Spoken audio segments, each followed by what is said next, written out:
चलो विद्यार्थी मित्रों, આપણે ધોરણ 10 સામાજિક વિજ્ઞાન વિષયમાં પ્રકરણ 2 છે આપણો ભારતનો સાંસ્કૃતિક વારસો, પરંપરાઓ, હસ્ત અને લલિત કલા. એના વિશે કુલ 64 કળાઓમાંથી ભારતમાં જે પ્રખ્યાત છે એ કળાઓ વિશે અગાઉના વિડીયોમાં આપણે માહિતી મેળવી. તેમાંથી માટીકામની કલા હતી, હસ્તકલા હતી, વણાટની, ભરત ગૂંથણની અને ચર્મ ઉદ્યોગની કળાઓ વિશે આપણે માહિતી મેળવી. હવે આજે આગળની કળાઓ વિશે માહિતી મેળવવાના છે. તેમાંથી એક છે હીરા મોતી અને જળતરની કળા. તો હીરા મોતી આપણને સવાલ એવો થાય કે હીરો છે એ હીરો મળે ક્યાંથી? તો જે તમે વાર્તાઓને એવી બધી સાંભળી હશે તેમાં છે કે દરિયા કિનારે દરિયા ખેડૂ હોય છે, સાગર ખેડૂઓ એ દરિયામાં ઊંડે ગર્તમાં ડૂબકી લગાવે અને દરિયાની ઊંડાણમાં જઈને એ મોતી છે એ મોતી મેળવે. હવે એવું એના પાછળની ઘણી લાંબી પ્રોસેસ હોય છે, એટલે આસાનીથી છે એ હીરા મોતી મળતા નથી. હીરામાં તો પથ્થરનો ટુકડો હોય છે અને એને ઘસીને એક છેવટે એને સરસ એવો આકાર આપવામાં આવે છે અને છેલ્લે એ હીરાનો રંગ સરસ તૈયાર થાય છે અને એ લીટીની શોભા વધારે છે. તો આવો આપણે જોઈએ આજે હીરા મોતીકામની અને મીના કારીગરીની કળા. હવે જે ભારતનો આપણો સમુદ્ર કિનારો છે તમે જોયું આપણે અભ્યાસ કરી ગયા તો ભારત એ દ્વીપકલ્પ તરીકે ઓળખવામાં આવે છે. ભારત દેશ દ્વીપકલ્પ શા માટે? તો ભારત દેશમાં જે અહીંયાથી ચાલુ કરીએ તો પૂર્વ, પશ્ચિમ અને દક્ષિણ, એટલે એની પૂર્વ બાજુમાં એની દક્ષિણ લો અને એની પશ્ચિમ બાજુમાં કે પૂર્વ પશ્ચિમ ત્રણેય બાજુના કિનારા, ત્રણ કિનારે ધરાવતો વિશાળ સમુદ્ર કિનારો છે એ આપણને મળ્યો છે. અને આ વિશાળ સમુદ્ર કિનારો છે એ આશરે 7517 કિલોમીટર જેટલો લાંબો એટલી લંબાઈ ધરાવતો છે. એટલે આટલો સરસ સમુદ્ર કિનારો, આટલો સરસ સમુદ્ર આપણને મળ્યો છે. એટલે આપણી આ જે કળા છે હીરા મોતીની એ ભારતમાં સવિશેષ પ્રમાણમાં વિકસી છે. આગળ આપણે જોઈએ તો ભારતના જે કારીગરો છે એમણે હીરા મોતીના દાગીના જે આભૂષણો પહેરતા હતા એમની પહેલેથી જ ખૂબ માંગ હતી. તમે ભારતમાં જે આપણી સિરિયલો આવે છે એમાં ઐતિહાસિક સિરિયલો જોશો, રાજા મહારાજાઓની કોઈ સિરિયલો હશે તો એ સિરિયલમાં જોશો, રામાયણ મહાભારતમાં જોશો તો એના રાજાઓ છે એ ધોતી જેવું પહેરતા, રેશમી વસ્ત્ર ધોતી જેવું પહેરે અને એમના બાજુબંધ હોય, એમના હાર હોય, એમનો મુંગટ હોય. તો આ બધામાં સરસ રીતે મોતીકામ કરવામાં આવતું અને હીરાઓ છે, મોતીઓની માળા છે એ આપણને જોવા મળે છે. એટલે એવું કહેવાય કે પહેલાના પ્રાચીન સમયથી આ આભૂષણો છે એ ભારતમાં સૌથી વધારે વપરાતા અને એના લીધે ભારતમાં હીરા મોતીની જે કળા છે એ કળા વિકસી છે. પહેલાથી આ આભૂષણોના લીધે આપણા જે ભારત દેશમાં પહેલાથી પ્રખ્યાત છે કે આવા સરસ નમૂનાઓ છે, આભૂષણો છે આપણા દેશમાં જોવા મળે છે અને કારીગરી પણ આપણા ભારતમાં વખણાય છે. કોણ પહેરતું? તો પહેલાના જે શ્રીમંત વર્ગ છે, રાજા મહારાજાઓ છે, અમીર ઉમરાઓ છે, એ બધા શ્રીમંત વર્ગના કહેવાય ને કે રાજા મહારાજા બાદશાહો, તો આવા જે આભૂષણો છે એ પહેરતા. એ આભૂષણોમાં એ મોટે ભાગે કયા પહેરતા? તો કે હીરા મોતી, માણેક, પન્ના, પોખરાજ, નીલમ આવા રત્નો છે એ પોતાના મુંગટમાં વળાવતા, પોતાના બાજુમાં પહેરતા, પોતાની માળાઓમાં પહેરતા અને આવા કિંમતી આભૂષણો છે ઘણીવાર તો એમના સિંહાસનો ઉપર પણ એ જડાવતા. અહીંયા આગળ વાત કરીએ તો કોહિનૂર અને ગ્રેટ મુગલ હીરો પણ ભારતમાંથી મળી આવે છે. કોહિનૂર વિશે કદાચ તમે સાંભળ્યું હશે તો કોહિનૂર છે એ કિંમતી હીરો પથ્થર કહેવાય, એ સૌથી કિંમતી પથ્થર છે અને એ કિંમતી પથ્થર એ હાલ આપણે ભારતમાં નથી, પણ એવું કહેવામાં આવે છે કે આ કોહિનૂર પહેલાના રાજા મહારાજા પાસેથી જેની પાસે ગયો એનો એ રાજાને ખતમ કરી નાખતો, એનો વંશ ખતમ કરી નાખતો. એટલે જે રાજા એને ધારણ કરતો એ રાજાનો વંશ છેવટે ખતમ થઈ જતો, રાજા પણ ખતમ થઈ જતો. છેલ્લે પંજાબના જે રણજીતસિંહ તો પંજાબના જે રણજીતસિંહ છે એમની પાસે આ હીરો ગયો અને છેલ્લે એમનો પણ વંશ રહેલો છે એ નાબૂદ થઈ ગયો. અને જ્યારે અંગ્રેજો ભારતમાં આવ્યા એમણે ત્યાંથી વિદાય લીધી એ સમયે એ પોતાને કોહિનૂર છે એમની પોતાની પાસે લઈ ગયા અને જે બ્રિટનની રાણી છે વિક્ટોરિયા, તો બ્રિટનની રાણી વિક્ટોરિયાએ હાલમાં પણ એ હીરો ધારણ કરેલો છે, એમની પાસેથી હીરો મળી આવ્યો. પણ આપણે ભારત સરકાર છે તો ભારત સરકાર પાસે આપણી પાસે કોઈ પ્રૂફ નહોતા, કોઈ સાબિતી નથી કે હીરો આપણા દેશનો છે, તેથી આપણી સરકાર છે એને પરત લાવી શકી નહીં. એવું કહેવાય છે કે આ હીરો છે તો આ હીરો છે એ આંધ્રપ્રદેશના ગોલકાંડામાંથી મળી આવે છે. તમને પ્રશ્ન પૂછાય કે કોહિનૂર છે, કોહિનૂર ક્યાંથી મળી આવે છે? તો આંધ્રપ્રદેશના ગોળકાંડામાંથી, અને એનું મૂલ્ય તમે આશરે અંદાજો તો 54.32 કરોડનું એનું મૂલ્ય અંકાય છે. આગળ આપણે વાત કરીએ તો આજે આવા કિંમતી આભૂષણો, આવા કિંમતી હીરાઓ છે એ રાજાઓ બાદશાહોના સિંહાસનો, એમના મુંગુટો, માળાઓ, બાજુબંધ આ વગેરે આ બધામાં એમનો આ રત્નનો ઉપયોગ થતો. એટલે કે એમના બધા આભૂષણો છે, એમના સિંહાસનો છે, મુંગટો છે, એમાં મોટાભાગે આ રત્નનો ઉપયોગ થતો. એટલે આ જે રત્નો છે એ શાહી રાજવી પરિવારની ઓળખ ગણાતા. ગુજરાતમાં આપણે જોઈએ તો ગુજરાતમાં આપણે વાત કરીએ મોતીકામનો, તો મોતી ક્યાંથી મળે છે? તો મોતી છે એ દરિયાઈ કિનારામાંથી, એવું કહેવાય છે કે જે છીપ હોય છે એ છીપમાં તમે જોશો, ઘણીવાર તમે સર્ચ કરો તો તમને અમુક વિડીયોમાં પણ જોવા મળશે કે મોતી ક્યાંથી મળે છે. તો દરિયાઈ કિનારે જે છીપ હોય છે, છીપલાઓ, અને એ જ્યારે ખોલો છો અને તેમાંથી આ મોતી બહાર કાઢવામાં આવે છે. મોતી તો માર્કેટમાં ઘણા બધા મળે છે, પણ બધા ઓરિજિનલ હોતા નથી. તો આ ઓરિજિનલ મોતી છે એ દરિયા કિનારામાં આ છીપમાંથી મળે છે. તો આપણે ગુજરાતની વાત કરીએ તો ગુજરાતમાં છે તો આવા જે મોતી છે એ મળે છે.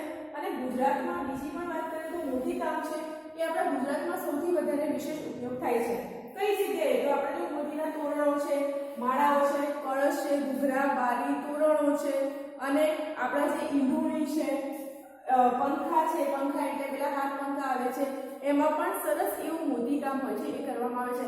ઘણા બધા આપણા અમદાવાદમાં પણ એવા માર્કેટો છે. તમે કચ્છ સાઈડમાં જશો તો કચ્છ સાઈડમાં પણ એવી ઘણી બધી વસ્તુઓ છે મોતીકામ કરેલી છે એ મળી આવશે. ઘણી બધી જે પ્રવાસની જગ્યાઓ છે ત્યાં ક્યાંક તમને આવી સરસ મજાની મોતીકામ વાળી વસ્તુઓ મળી આવશે. હવે આપણે આગળ વાત કરીએ તો મીનાકારી. મીનાકારી એ કોને કહેવાય? તો મીનાકારી એ સ્પેશિયલી એક હીરા, સોના અને ચાંદીના જે આભૂષણો હોય, હવે સોના અને ચાંદીના આભૂષણો તો તૈયાર થઈ ગયા, સ્પેશિયલી આપણે કોઈ સેટ બનાવ્યો હોય, હવે એ એકલો સોનાનો હોય તો એ એટલો આપણને આકર્ષક લાગતો નથી, પણ એની અંદર સરસ એવો થોડો રંગ પૂરવામાં આવે તો એ સરસ એવો આકર્ષક આપણને લાગે.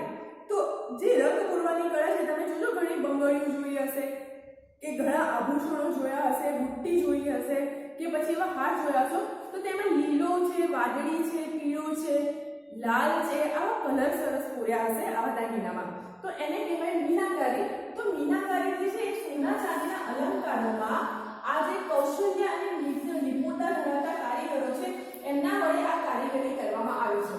શું કરવામાં આવે? સ્પેશિયલી તો લાલ, લીલો અને વાદળી રંગો દ્વારા આ આભૂષણોમાં કલર પૂરવામાં આવે છે કે જેથી એ આકર્ષક લાગે, અને આ કલર છે એ કલરના લીધે એમની શોભા વધી જાય. કઈ જગ્યાએ ભારતમાં? તો ભારતમાં જયપુર, જેને આપણે પિંક સિટી કહીએ છીએ, તો જયપુર, લખનઉ, દિલ્હી, વારાણસી અને હૈદરાબાદ જેવા શહેરોમાં આ મીના કારીગરી કરવામાં આવે છે. અગાઉની કલાની વાત કરીએ તો જરીકામ. જરીકામ સ્પેશિયલ સુરતમાં જરદોશી વર્ગ છે એ જરદોશી વર્ગ માટે સુરત ફેમસ છે. એવું કહેવાય છે કે સુરત છે એ બેલ્જિયમની કોમ્પિટિશનમાં છે આ જરદોશી, એટલે સુરત છે એ સૌથી વધારે મોખરે આ બધું કામકાજ થાય છે વર્કનું. છોકરીઓને તો ખબર જ હશે કે છોકરીઓના ઘરચૂડા છે, બીજા કિંમતી જે પાનેતરો છે, આ બધામાં સ્પેશિયલ જરદોશી વર્ક કરવામાં આવે છે કે જેથી એ એકદમ આકર્ષક અને હેવી લાગે. તો લગ્નમાં ખાસ વપરાય છે આ. તો સોના ચાંદીના જે તાર હોય છે એ તારના રૂપમાં એક જરી બનાવવામાં આવે છે, અને એ જરી બનાવીને વસ્ત્રોમાં, ભરત ગૂંથણમાં સરસ એને નાખી લેવામાં આવે છે. ખાસ તો પાનેતર, લગ્નના જે પાનેતરો જોશો તમે, પાનેતર છે, ઘરચોળા છે, તો આમાં સરસ એવું જરદોશી વર્ક તમને જોવા મળશે. અને આ પાનેતર છે, સાડી, ઘરચોળા આ બધામાં જોવા મળશે. અને આ કારીગરો દ્વારા શું કરશે કે જરીની કિનારી લગાવીને, ખાસ તો ચણિયામાં વધારે હશે કે એ સરસ રીતે આખો પટ્ટો નીચે લીધેલો હશે, અને એ જરીની આકર્ષક સોના ચાંદીના જે તાર હોય છે એના દ્વારા આકર્ષક વર્ક એનામાં કરવામાં આવે છે, અને એ સરસ રીતે એટલું સરસ અને કિંમતી એ લાગે છે કે એ લગ્નમાં કન્યાની શોભા છે એ વધારે છે.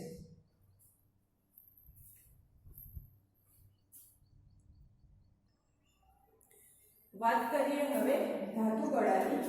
તો ધાતુકળા છે, ધાતુકામ છે એ પાષાણ યુગ પછીનું છે જે આ ધાતુયુગ તરીકે વિકસ્યો, એમાં એ ધાતુકળા છે એ જાણીતી બની. એટલે એવું કહેવાય છે કે પાષાણ યુગ પછીનો જે ધાતુયુગ વિકાસ પામી અને લોથલ જે ખોદકામ કર્યું, જમીનનું ઉત્ખનન કર્યું અને એમાં જે આખા નગરો મળી આવે છે, એમાં એવું આપણને એવું દેખાયું કે જે એ સમયના જે કારીગરો છે એ કારીગરો ધાતુઓમાંથી બધી વસ્તુઓ છે એ બનાવતા હશે. હવે ધાતુઓમાંથી વાસણો પણ બને, હથિયારો પણ બને, યુદ્ધના શસ્ત્ર સરંજામના એ બધા સાધનો હોય એ પણ બનાવવામાં આવે. ધાતુઓ કઈ કઈ? તો ધાતુઓમાં લોખંડ, તાંબુ, પિત્તળ, એલ્યુમિનિયમ, કાંસુ આ બધી ધાતુઓ આવી જાય. તો એ સમય જ્યારે લોથલનું આખું નગર મળી આવ્યું અને એમાંથી જે પુરાતત્વીય અવશેષો મળ્યા, તો એ અવશેષોમાં આ કારીગરો દ્વારા બનાવેલા દાદરડા, વળાંકવાળી કરવત અને આરા, સોય જેવા તાંબા અને કાંસાના ઓજારો છે એ ઓજારો એ સમયે મળી આવ્યા. એટલે આપણને એના ઉપરથી અંદાજો આવી શકે કે ધાતુ કળા પણ ભારતમાં અતિ પ્રચલિત છે અને એના પણ કુશળ કારીગરો છે એ આપણા ભારત દેશમાં જોવા મળે છે.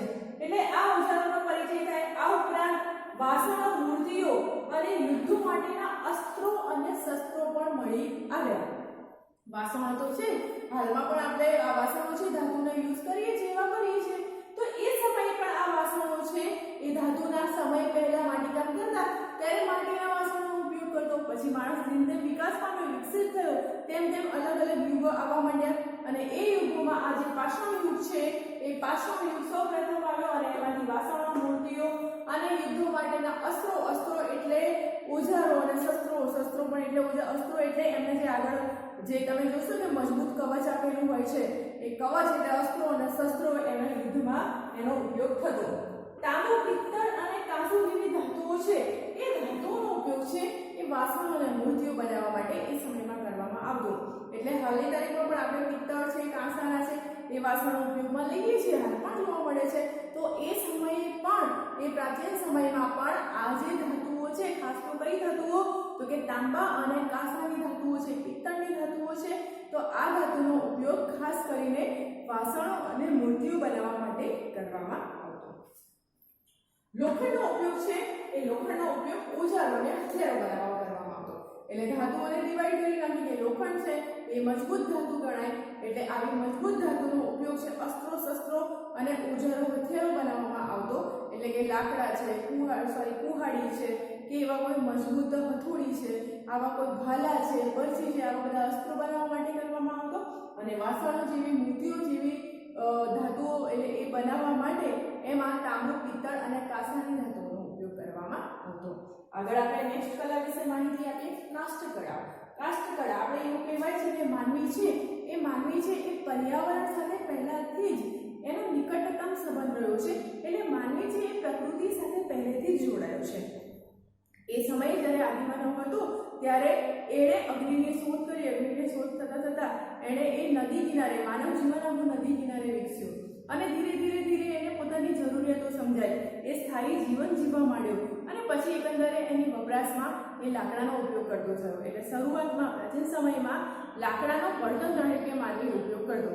જેમ જેમ જેમ સમય વિકસતો ગયો, જેમ જેમ સમય પસાર થતો ગયો એમ એની સમજ પણ વિકસતી ગઈ અને કાષ્ઠકળા છે એટલે લાકડામાંથી વિવિધ ઓજારો છે કે અલગ અલગ નકશીકામના બારી બારણા છે, એના સુશોભનના સાધનો છે, આ બનાવવા માટે લાકડાનો બળતણ સિવાય પણ અન્ય ઉપયોગમાં લેવામાં આવ્યા. તો અહીંયા જોઈએ કે શરૂઆતમાં માનવી છે એ પ્રારંભમાં બળતણ તરીકે લાકડાનો ઉપયોગ કરતો અને જેમ જેમ સમય પસાર થતો ગયો એમ ઓજારો, ભવનો અને મકાનોમાં તેનો ઉપયોગ કરવા લાગ્યો. એવું જોવા મળે છે કે એ સમયે લાકડાની મૂર્તિ પણ બનાવવામાં આવતી અને રમકડા છે, સોગટા છે, થાંભલી છે, બારીવાળા, બોક, અટારી જે કિલ્લાઓ હશે કે પહેલાના રાજા મહારાજાઓનો જે મહેલો છે એમાં એક આટલું ઝરૂખો રાખવામાં આવે, એ બોકને અટારી કહેવામાં આવે. રાજાના જે સિંહાસનો છે, ખુરશી છે, જાળીઓ છે, આમાં વિવિધ પ્રકારની સરસ મજાની કોતરણી અને નકશીકામ કરવામાં આવતું. હાલની તારીખમાં પણ તમે રાજમહેલમાં કોઈ કિલ્લાની કે જૂના એ રાજમહેલની મુલાકાત લેશો, પ્રવાસમાં જાઓ એટલે આવા સ્થળોમાં તમને જોવા મળે તો એ સમયે જે રાજાના ફર્નિચર છે, રાજાના સોફા છે કે રાજાની બારી બારણાઓ છે, એના સિંહાસનો છે, એના પર આવી સરસ બેનમૂન કારીગરી છે, એ કોતરણી છે એ લાકડા પર કરવામાં આવતી.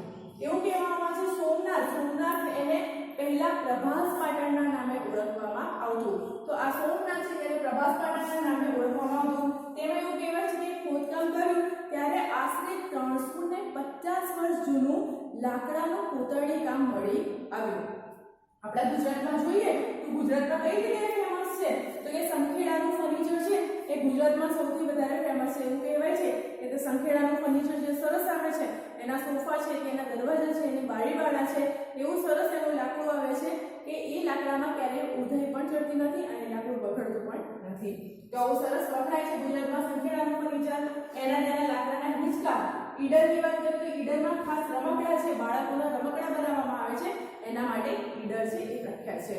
તો આવી જે કારીગરી છે કાષ્ઠકળા એ પણ ભારતમાં અતિ પ્રાચીન માનવામાં આવે છે.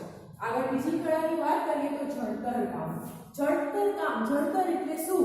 તો આ જે સોના ચાંદીના જે દાગીનાઓ છે, ખાસ આપણે તમે જોજો વીંટીઓમાં, તો વીંટીમાં હીરા મોતી છે, માણેક છે, જે એવા સરસ એવા હીરાના જે પથ્થરો અકીકના હશે એ બધા પથ્થરો આપણે જળવામાં આવશે. ખાસ તો હીરો છે અને બીજા બધા નંગો છે એનો આપણે વીંટીમાં વધારે ઉપયોગ કરીએ છીએ. એનું જળતર કે એને સરસ રીતે એને મળી દેવામાં આવે કે એ સોના ચાંદીના જે દાગીના છે એમાં એ ફિટ થઈ જાય અને એ સરસ આકર્ષક લાગે.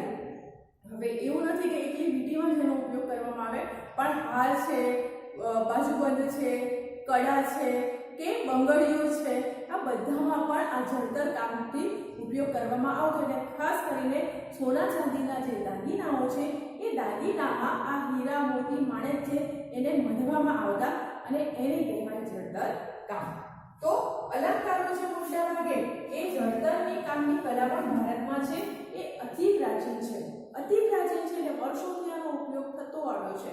અને આનો ઉપયોગ કોણ કરતા હતા? પહેલાના સમયમાં જે રાજવી પરિવારો છે, રાજવી કુટુંબો છે, સમ્રાટો છે, રાજા મહારાજાઓ છે અને અન્ય શાસકો જે હીરા મોતી માણેક છે આવા કિંમતી રત્નો ધારણ કરવા માટે આવા ઘરેણાઓ પર આ હીરા મોતી માણેક જડાવીને તેનો ઉપયોગ કરતા. કયા કયા આવા? તો કે ગળાના હાર છે, એમના બાજુબંધ છે, કડા, મુંગટ, દામણી, એમની નથણી છે, એમની વીંટી છે. તો વીંટીમાં આ રત્નો છે એ રત્નો જડીને ધારણ કરતા અને એ રીતે જડવામાં આવતા કે એ સરસ રીતે દાગીનામાં ફિટ થઈ જાય અને એ નીકળે પણ નહીં. કુશળ કારીગરો છે એ આપણા ભારતના કારીગરો છે એ આ કળામાં નિપુણતા પ્રાપ્ત કરી છે. પહેલેથી જ ભારતના કારીગરો છે એ નિપુણ દેખાય છે. રાજસ્થાનની વાત કરીએ તો રાજસ્થાનમાં જે બિકાનેર છે એ બિકાનેર છે એ ઘરેણાના જળતર માટે પ્રખ્યાત છે. આ તમને આઈએમપી ક્વેશ્ચનમાં એમસીક્યુ કે પીએસસીમાં પૂછાઈ શકે કે રાજસ્થાનનું કયું શહેર છે એ શેના માટે પ્રખ્યાત છે? તો રાજસ્થાનનું આખા વાક્યમાં જ યાદ રાખવાનું કે રાજસ્થાનનું જે બિકાનેર શહેર છે, તમે બિકાનેરી સેવનું નામ સાંભળ્યું હશે, તો એ રીતે આ બિકાનેર છે એ બિકાનેર છે એ જે ઘરેણા છે એ ઘરેણાના જળતર માટે પ્રખ્યાત છે. તો અહીંયા આજે આપણે આટલી કળાઓની વાત કરી. નેક્સ્ટ કળાઓ વિશે આગલા વિડીયોમાં આપણે જોઈશું. અત્યાર પૂરતું આટલું જ. Thank you.